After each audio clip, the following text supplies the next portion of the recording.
um episódio do ChumboCast, o seu videocast de tiro de pressão.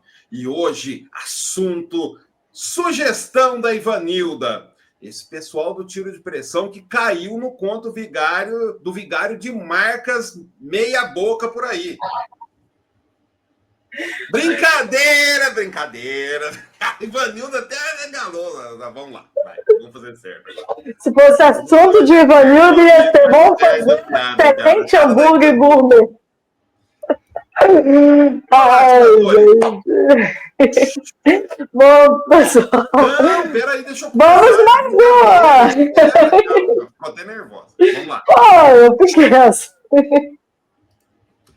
Olá, tiradores! Bem-vindos a mais um episódio do ChumboCast, o seu videocast de tiro de pressão. E hoje começamos sem a Ivanilda, porque ela deu acesso de risada aqui na hora que eu estava abrindo o ChumboCast. Então ela vai entrar depois do pessoal dar o alô para vocês. Olá, amigos do Tiro de Pressão. É isso daí. Vamos aguardar o retorno da Ivanilda. Olá, meus amigos e minhas amigas. Eu gostaria muito de saber quando que ela vai voltar e por que o Charles fez isso. Mas a gente não vai poder contar, vocês vão ficar... Na verdade, abrindo o ChumboCast, ela dando risada. Agora ela pode voltar, parece que ela se controlou. Mas a gente sabe por que ela estava dando risada, só que a gente não pode falar. Pode falar.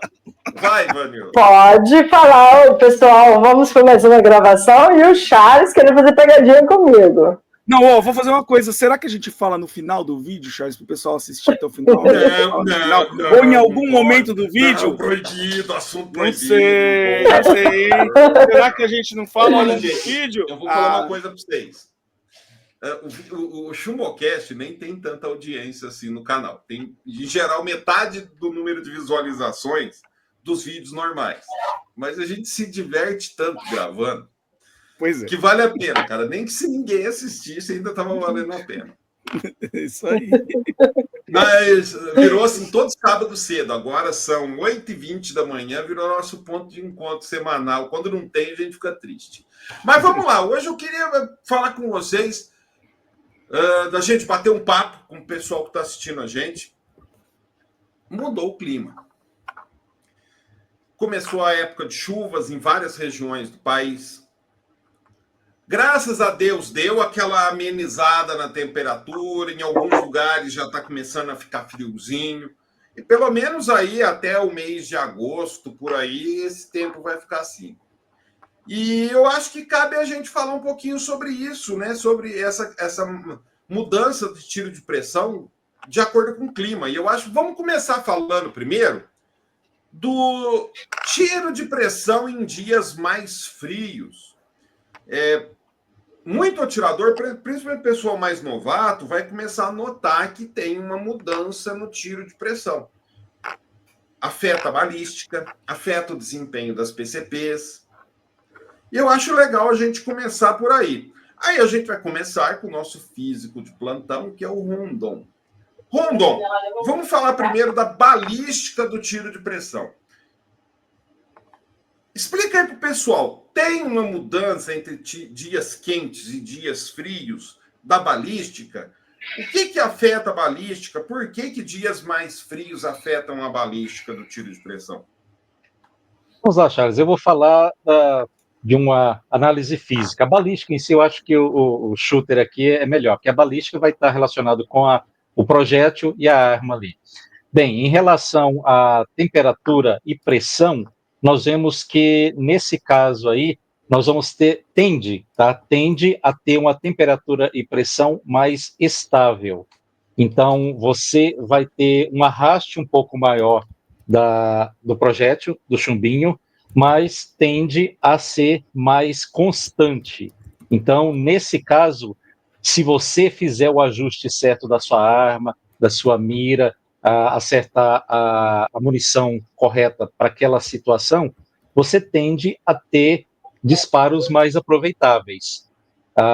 Em comparação, por exemplo, a uma situação de temperatura maior, de mudanças, e quando a temperatura é maior, você tem mais condição de mudança de temperatura e pressão. Até aqui mesmo, não sei se foi um ChumboCast ou foi um vídeo, você mostrou que lá no clube de tiro aí em Pouso Alegre, vocês estavam nas baias, tinha uma situação de sol, depois tinha uma situação de sombra, aí tinha o alvo.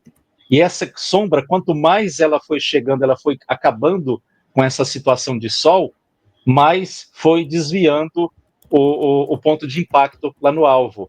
Então, quando você tem essa situação mais adversa na sua linha de tiro, você tem uma variação maior. Quando você tem menos, igual, por exemplo, está nublado, está frio, fica mais difícil para o projétil chegar até lá, mas fica mais estável. Então, se você fizer o ajuste correto, você acaba tendo um aproveitamento melhor nos seus disparos.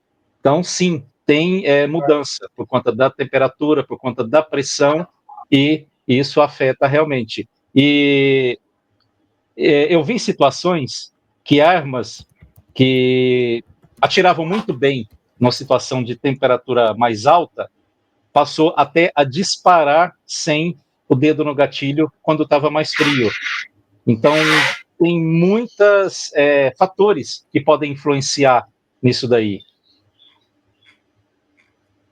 Leonardo. Chuva é um problema, Charles. Chuva é um problema em vários níveis. Frio. Frio também. Não, estou falando do frio primeiro. Primeiro do frio. Tá. Bom, muda a pressão, né? A pressão durante o período de frio se altera, né? Normalmente você vai ter aí uma... Nossa, Charles do céu. Tela cinza. Tela cinza, porque eu vim pensando na chuva, cara. Aí ele me quebra a perna. Eu pensando aqui, falei, cara, o Leonardo tá dando uma... Charles, se você deixar, eu poderia falar o que afeta um atirador quando ele é acostumado com o calor. Como você bate o dente também. Eu vim... Vai lá, Leonardo, volta. Peraí, fazer aquele barulhinho de... Vamos lá. Leonardo, e aí? E sobre a balística em dias de frio? Bom, o frio afeta, né, a pressão atmosférica, com certeza, né, além da temperatura que impacta no funcionamento do próprio equipamento, da própria arma, porque contrai as peças. Quando você tem uma temperatura mais fria, as peças todas se contraem, então o cano vai ficar mais estreito, o furo, o projétil se contrai também, mas de uma forma diferente do cano, então você tem um descasamento em relação àquele período de calor em relação ao equipamento. Gatilho muda. Quando muda a temperatura, o gatilho muda de comportamento, porque as peças também se dilatam, e tem alguns gatilhos que elas se dilatam todas na mesma direção, aí o impacto é pequeno, mas tem muitos gatilhos, como os da Gamo, por exemplo, que as peças se dilatam no sentido contrário, então um gatilho muito cabelinho pode acabar no calor, um gatilho que está cabelinho em calor, no frio pode parar de engatilhar, tem toda uma série de fatores que afetam a própria arma. Mas no caso da balística, o frio ele tem uma característica, porque a pressão atmosférica tende a aumentar no frio. Então, você vai ter aí uma densidade do ar um pouco maior, entendeu? Nesse momento que o frio está mais denso, né? O ar durante o período de frio é mais denso. Então, a resistência que o projétil vai enfrentar é maior e o comportamento do projétil também vai ser um pouco diferente. Isso durante o frio. Agora, se você quiser, eu também estou com a chuva na cabeça montada, porque eu ia falar da chuva, e a chuva tem uma característica totalmente diferente. Tela cinza de novo. Vocês viram que apareceu um gordinho barbudo lá no fundo? No fundo de quem? A Ivanilda abriu a porta e deu uma zoiada. É meu gerente. Era para ele estar aqui fazendo compra, aí ele está lá na minha cozinha lá. Porque aí eu peguei o lugar dele. Vai lá, Ivanilda. E aí? Frio, dia frio. Dia frio. Quem esteve comigo no ano passado, acho que esse ano eu vou viver de novo, talvez a mesma situação ou não, né? Moro numa região quente. E aqui, quando bate 21 graus, eu tenho que botar casaco ou corta-vento. Porque eu já sou acostumada com temperaturas acima de 26, 27 graus. É o normal. É o normal aqui pra gente. Nossa temperatura anual é essa, e tem o verão, que chega até 40 e por aí vai. E para um atirador, essa diferença de temperatura, ela já começa a afetar, no meu caso, começa a afetar a pessoa. Por quê? A temperatura, quando ela está elevada a esse ponto, você não consegue ter um equilíbrio melhor do seu organismo. tanto batimentos cardíacos como controle de arco de movimento, a mão. E eu vivi isso no ano passado. No primeiro torneio em que eu saí de uma temperatura de 31 graus e eu cheguei lá no Mané, estava 13 graus, e depois chegou a baixar, acho que não lembro se chegou a quanto chegou, mas eu simplesmente não conseguia atirar, eu não conseguia ter um desempenho, eu não conseguia movimentar a minha mão. Então, assim, o frio, ele atinge tanto o equipamento. Esse equipamento ele sofre, porque principalmente o equipamento acostumado no calor, como o meu, não sei se teria tanta interferência, mas você automaticamente já tem que aquecer o seu equipamento, você tem que movimentar disparos para que esse equipamento comece, né, ative. Mas e você? Como que você vai se aquecer? Né? Foi uma dificuldade grande que eu tive lá. Primeiro, eu tive que pegar emprestado luvas, casacos, toucas, para mim poder conseguir aquecer para poder participar da prova no dia da prova. Então, assim, você sair de um ambiente muito quente e ir para um ambiente muito frio, às vezes a gente pensa só na balística, pensa só no desempenho da arma, em como vai chegar o projétil, e a gente esquece do fator tão importante quanto que é o atirador. E na hora que a gente pega esse baque, esse ano talvez não vai ser tão, porque eu trabalho numa cozinha a 16 graus, então eu estou começando a acostumar o meu organismo a estar em ambientes frios. Não sei como será o impacto atirando, mas é algo assim que eu não sei explicar do quanto você perde o controle de tudo, de tudo. Você não tem um raciocínio lógico, você não consegue controlar, e é impressionante, gente. Eu até queria depois que vocês comentassem, Charles também, sobre como você vai fazer esse aquecimento do atirador, que eu acho que tem vários atiradores que passam por isso, saem de um ambiente muito quente, como eu saio aqui, e vou para um ambiente muito frio. Próximo final de semana, dia 4, vai ter o desafio em São Roque, e eu já estou sabendo que lá está frio. E aqui ainda está quente. Então, tipo assim, aqui ainda está quente. Eu vou para lá onde está frio. Como que vai ser o desempenho às 8 horas da manhã? Então, o atirador sofre muito. Para ter uma ideia, está 19 graus. Aqui estava 23 quando eu cheguei aqui na cozinha, às 10 para 6 da manhã. Hoje eu entrei 10 para 6 da manhã, estava 23 graus. Agora, normal para mim. Uma coisa que a carabina Springer, ela é menos afetada. Ó, bom dia para vocês da minha lista. A carabina Springer, ela é menos afetada pelo frio. Porque à medida que você, no comecinho, nos primeiros disparos, você até nota que ela está diferente. Mas depois que você começa a atirar, vai de boa. Ela dá uma esquentada e...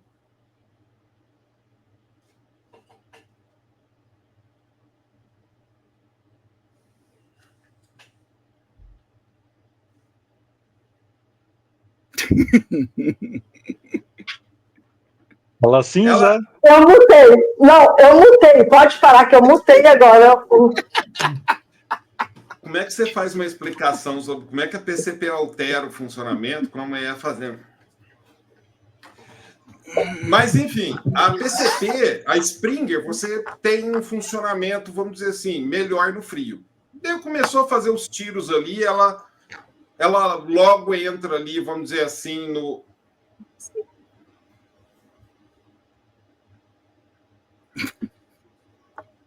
Gente, a gente vai dar uma pausa para a Ivanilda resolver ali, a gente já volta.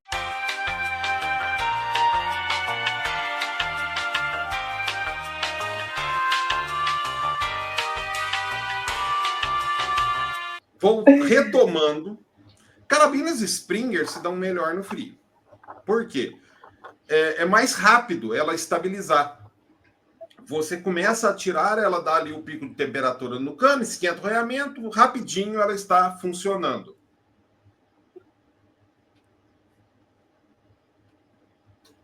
Desculpa. Agora, o problema é com carabinas PCP. No frio, carabinas PCP sofrem mais. Porque densidade do ar, né, seu Leonardo? Quando você está num dia quente, o ar fica menos denso, a PCP funciona melhor. PCPs gostam de climas mais quentes, ela tem um melhor desempenho. Nos dias mais frios, você nota que a PCP perde desempenho. Você já notou isso, Rondon? Lá em Curitiba, quando você morava em Curitiba? Sim, perde desempenho realmente, Charles, e CO2 também perde desempenho. Não, CO2 pior ainda, né? Mas você nota a diferença na PCP. Você nota que ela parece que está meio amarrada. Ela fica meio amarrada na época do frio. Então, diferente da Springer, que você começa a tirar, ela meio que estabiliza, a PCP não. Por quê? Porque o ar continua frio dentro do reservatório e a PCP você vai notar que ela tem um desempenho mais amarrado, um desempenho um pouco inferior na época do frio, e você tem que, como é que se diz? Tem que trabalhar essa questão aí de compensações, de lidar com uma potência menor, com uma curva balística menor. Não é verdade, seu Leonardo? Sendo que em Ribeirão Preto não faz frio, né? Não, Ribeirão não faz frio não, Charles. Mas a PCP tem formas de você lidar com isso mais fáceis, eu acho. Se você tem uma PCP, por exemplo, regulada, normalmente você tem um comportamento mais estável. Enfim, mas varia, não tem jeito, cara. As armas sofrem no frio, todas elas sofrem no frio. Todas. Ô, Charles, posso fazer uma pergunta meio que ignorante aqui pro Léo? Não faz frio, mas chove metade do ano, como você falou. Essa chuva, isso não interfere no desempenho, além de não poder ir atirar? Cara, a chuva interfere mais que o frio, na minha opinião, por vários motivos. Primeiro que a chuva tem particularidade muito especial, Ivanilda, que é o fato de você ter uma zona de baixa pressão e alta densidade. É bizarro, porque quando tá chovendo, a chuva é precedida por baixa pressão, entendeu? O esperado seria que a densidade do ar diminuísse naquele momento, mas não, você tem uma zona de baixa pressão com alta densidade por causa das gotículas de ar. De água. De água, desculpa, as gotículas de água. Então, assim, cara, é muito mais desafiador em termos balísticos você compensar isso, entendeu? Essa densidade maior que vai causar um arrasto muito maior no chumbinho, mas ao mesmo tempo com uma pressão mais baixa que vai gerar um gradiente entre cano e saída mais rápido, entendeu? É um negócio, em termos balísticos, absurdo de lidar, entendeu? Então a chuva tem esse desafio adicional. Isso fora que quando tá chovendo, se pega gota de água no projétil, ele altera a trajetória do projétil. Então, isso eu acho que é uma coisa que entra na história. Atirar em época de chuva ou não? Aí que tá, gente. Se tiver uma época de chuva, o tempo tá nublado, mas no momento em que você vai atirar não esteja nem chuviscando, beleza. Agora, mesmo que tenha um chuvisquinho fino, afeta muito. Por quê? Imagina o seguinte, um chuvisquinho para você, aquilo é um chuvisquinho. Para o tamanho de um chumbo, aquilo é enorme. Sim. Aí, por exemplo, vamos dizer que você vai disparar num alvo a 25 metros, que é uma distância curta para PCP. Em quantas gotículas de água o chumbo não vai acertar até chegar no alvo? E cada vez que ele atinge uma gotícula de água, ele tem uma micro variação inclusive na massa. Inclusive na massa ele varia. Precisão. Confere, Rondon? Sim. Confere completamente. Igual o Shooter está falando, até a massa dele é afetada por isso. Nós vemos na física as colisões inelásticas, onde as duas massas se juntam, assim, mesmo que seja momentaneamente, elas se juntam. Então, isso afeta completamente. Eu vou ser muito sincero, Charles, para atirar em momentos de chuva ou momentos que nós temos até neblina, não vou dizer neblina, mas que está muito saturado de água o ar, eu só atiro nessa situação se eu for atirar depois, amanhã ou depois, em um campeonato que tem essa condição também, então eu tenho que treinar e me preparar nessa condição, ou se é realmente um tiro recreativo, um tiro só para poder, como fala, relaxar e tudo mais. Um tiro, vamos dizer assim, com intuito mais profissional, que não vai ser aproveitado depois, é perca de tempo, perca de munição, perca de tudo. Então, essa situação aí que o que o Schutter começou a falar e você adiantou, realmente é uma situação bem complicada de atirar. Igual o Schutter falou, ele não falou dessa maneira, mas é meio que aleatório as situações climáticas ali, as situações interpéricas ali que afetam naquele disparo. Então, só se realmente for aproveitável que eu vou atirar nessa situação. E tem uma eu atirava com chuva, desculpa, Léo, eu atirava com chuva lá naquela primeira casa que eu morava, em Cabo Frio, quando eu atirava da sala e tal, porque era um desafio muito grande conseguir acertar o alvo. Então, porque cada hora pegava num ponto e eu achava aquilo muito interessante. No principal que eu comecei a gravar, né, os Chumbocast. E era muito interessante, eu ainda não entendia tanto, né?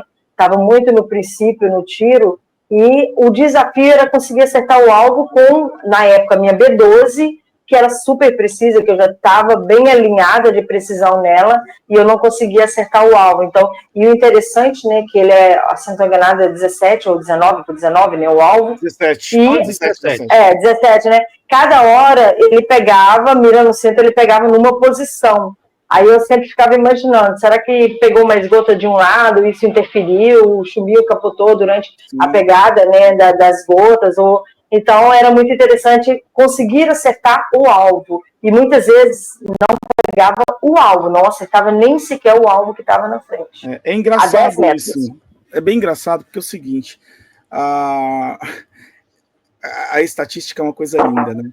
Mas tem duas coisas.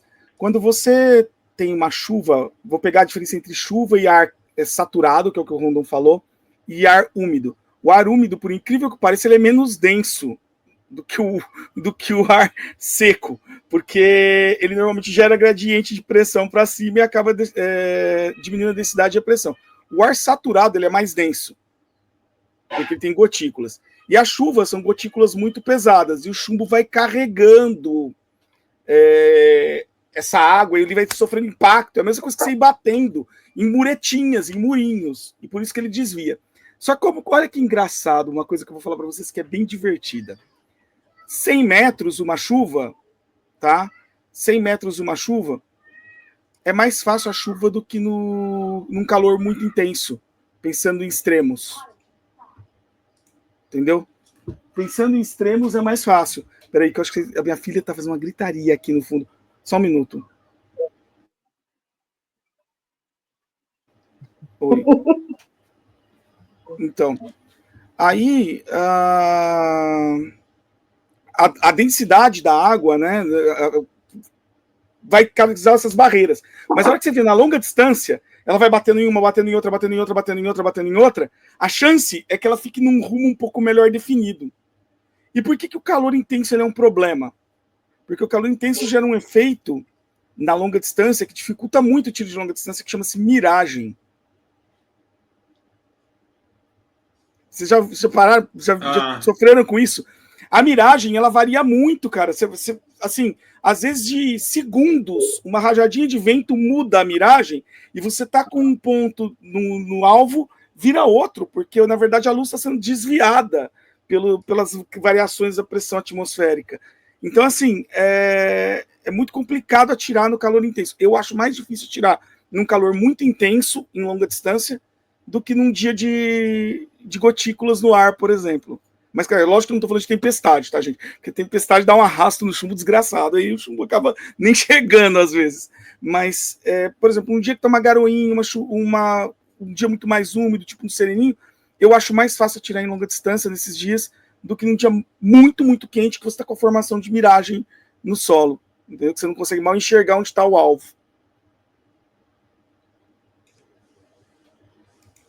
Agora, e cuidados com equipamento em períodos chuvosos, Rondon? Você que tem uma quantidade grande de carabinas, como é que você faz? Você toma cuidados extras? Goiânia chove bastante? Como é que é aí? Eu não sei. Goiânia, quer dizer, aqui a região centro-oeste, o pessoal fala que tem o inverno e o verão. Não existe 4 estações. E o inverno é chuvoso e o verão... o inverno é quente durante o dia, frio madrugada e chuvoso. E o verão é quente o dia e a noite inteira e é seco. Vou falar o primeiro lá de Curitiba, que eu acho que é uma situação muito extrema. Curitiba é uma cidade que, durante o dia, você tem todos os tipos de variações possíveis. Você vai do seco a uma tempestade, você vai do frio ao calor, então é muito complicado. Que eu fazia lá? Eu sempre colocava próximo ali, em volta dos meus equipamentos, da minha coleção de armas de pressão, aquela dica que você dá, que é tipo uma vasilhazinha com os cristais, eu não me lembro mais exatamente o que é, que ele vai retirando a umidade do ar.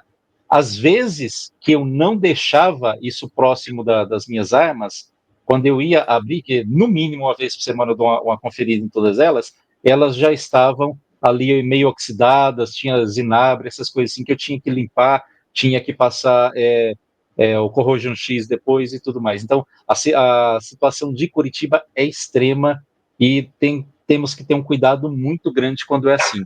Aqui em Goiás já é diferente. Quando nós estamos na época de seca, você pode relaxar, vai passar a seca inteira praticamente sem problema algum. Mas, na época de chuva, que a umidade aqui é alta, inclusive ontem choveu, nós estamos hoje aqui, deixa eu ver se eu consigo focar, que está 25 graus, 76 de umidade. Então, nessa época, eu tenho que dar uma revisada nas minhas carabinas para ver como que está lá. E, dependendo, tem que colocar esse desumidificador que coloca no ar também, para tirar a umidade do ar. Porque o grande X das armas, sendo feita de metal, e normalmente é algum tipo de aço, ele vai oxidar, ou seja, ele vai ter ferrugem. Então, isso, ao meu ver, é o grande cuidado que nós temos. Nós temos que ter outros cuidados também, tá? Mas eu estou focando nesse, que acho que é o principal deles. Oi, Ivanilda, você que mora principalmente aí na área do litoral, já tem que tomar cuidado por conta de maresia, tudo isso. Você toma algum cuidado extra na época de chuva? Charles, aqui como que eu faço? Normalmente eu olho, antigamente meu equipamento ficava na parede, né? Quando eu era casada, então eu tinha um expositor na parede, ficavam todas ali, era mais fácil o controle, porque eu estava sempre olhando e sempre eu tirava com 2 ou 3 carabinas no mesmo dia, então era mais fácil. E fazia aquele cuidado a cada 15 dias. Aí já há um ano, o que eu faço? A cada 15 dias eu tiro tudo, olho, vejo se precisa passar alguma coisa nelas, limpe, guardo de volta. Quando começa a esfriar, e agora eu moro muito próximo da lagoa, mas próximo, assim, coisa de 100 metros da lagoa, então a maresia está muito maior. E todo mundo sabe, né? Carro, geladeira, micro-ondas, todo equipamento em praias, em região litorânea, estraga com mais facilidade. Eu já estou olhando uma vez por semana. Então, por estar morando muito próximo à lagoa, e a lagoa tem uma densidade, né, maior de sal, você só de estar na área de casa, você já sente aquela colando, né? O que acontece? Eu já estou olhando uma vez por semana. Agora, com a chuva e ainda próximo à lagoa, o que eu faço? Eu vou começar a olhar 2 vezes por semana, que é o que eu já fazia antes. Antes eu olhava uma vez por semana, 15 dias, uma vez por semana. Morando próximo, eu estou fazendo uma vez por semana e vou ter que ampliar isso. Não tenho tantos equipamentos como eu tinha antes, nós tínhamos vários, tínhamos mais, hoje eu tenho menos, né? Não chega a 10. Então, assim, fica até mais fácil para você estar olhando, estar limpando. Agora, dá medo de abrir o equipamento e ele, com uma semana, ter acontecido alguma coisa, porque é comum de acontecer, de pegar um ferrugem, de começar a dar umas casquinhas, que só de você passar o pano, ela já some, mas se você não tem essa atenção, já vai começar a corroer. E é muito delicado. Acho que todo mundo que mora no litoral passa por isso. O medo de corroer e você não vê, principalmente internamente. Ali externo está sempre correndo o olho, mas a maresia engana muita gente, muito. Agora, a gente tem que tomar cuidado, gente, também com chumbos. Porque chumbo com um tempo muito úmido, se você deixar a latinha mal aberta, né, Rondon? Se você deixar chumbo, muita gente, por exemplo, você tira o chumbo da lata, seleciona, deixa em alguma caixa plástica, tem que tomar mais cuidado que pode formar mais zinabre também. Sim, exatamente. Os chumbos mais antigos que eu tenho, que além das minhas armas de pressão, eu coleciono chumbo também, que é para fazer teste nelas e descobrir qual que elas gostam. Inclusive, tem até chumbo que não fabrica mais. Mas, enfim, o que eu quero dizer é o seguinte: os chumbos mais antigos que eu tenho, principalmente lá na região de Curitiba, dava esse zinabre. Inclusive, até, eu não me lembro de quem eu aprendi no YouTube, uma técnica para poder lavar ele. Então, quando o zinabre chegava a um ponto assim meio extremo, eu lavava o chumbinho para tirar esse zinabre, porque além de afetar também ali no teste, ele pode, inclusive, passar esse zinabre para o cano internamente, que pode se desenvolver depois. Então, tem que se tomar cuidado com essa oxidação, né, que é o zinabre no chumbinho, e além de evitar ela, se aconteceu, você tem que fazer uma lavagem de chumbo. Então, gente, cuidado. Engraçado, Rondon. Eu tenho umas 4 latinhas de chumbo que por fora elas estão enferrujando. E eu não tinha nem pensado nisso. Elas ficam guardadas. O chumbo não. Mas as latas, elas estão pegando, tipo assim, uma lata que chegou amassada para mim, aonde está amassada já está com ferrugem. E aí, engraçado, eu não tinha pensado nisso. Eu preocupo tanto e não havia atinado. Ivanilda, o que acontece? O chumbo, ele também oxida. Eu acho que não chama zinabre, viu, gente? Porque zinabre é cobre, é a oxidação do cobre que chama zinabre. Não tem cobre no chumbo, acho. Mas, Schutter, quando oxida ali na bateria aquela oxidação, do carro, eu chamo de zinabre, aquela oxidação, que o chumbo fica meio esbranquiçado. É a oxidação do chumbo, é o óxido de chumbo. Sim, acontece, Ivanilda, e ela não fica só esbranquiçado. Tem certos tipos de oxidação do chumbo que vão deixando ele mais apretejado. Entendeu? E aí você às vezes nem percebe, mas isso daí também muda o comportamento da arma. Entendeu? Pode aumentar, inclusive, o arrasto do chumbo no cano. Então, vai ter uma perda no seu desempenho. Por isso que muita gente limpa, inclusive, chumbo depois de um tempo. E chumbo, o ideal mesmo é proteger no óleo. Os JSB vêm protegidos no óleo. Não sei se você sabe, né? A maioria dos chumbos vem protegido no óleo. Os JSB, principalmente, se você limpar ele, você vai ver que ele tem uma camada de óleo. O problema do óleo é que ele afeta o tiro também. Então, por isso que muita gente lava o JSB. Eu, particularmente, não gosto de lavar o JSB. Mas tem gente que lava o JSB para ter mais uniformidade, né, no disparo. E tem gente que lava e relubrifica o JSB. Tem essa também. Lava e relubrifica. Então, assim, tem vários procedimentos que o pessoal utiliza. Mas o chumbo oxida, Ivanilda. O chumbo oxida é a arma também, né? Inclusive, Charles está falando disso. Você sabe uma das maiores causas de danos irreversíveis em armas? Switch. As pessoas guardam a arma na switch. A switch por conta do vapor do banheiro.